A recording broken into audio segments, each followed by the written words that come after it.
আমাদের ছাত্র ও যুব সমাজের আন্দোলন প্রথম দিকে মূলত ছিল বৈষম্য বিরোধী আন্দোলন। পর্যায়ক্রমে তা গণ আন্দোলনের রূপ নিয়েছে।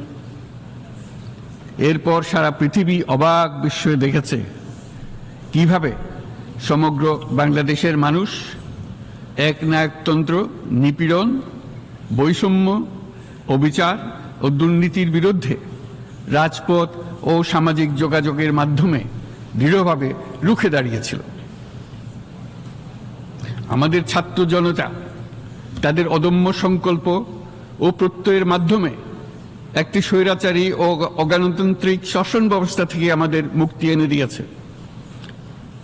তাদের এই সংকল্পের মধ্যেই আমাদের দেশের ভবিষ্যৎ নিহিত। আমাদের ছাত্র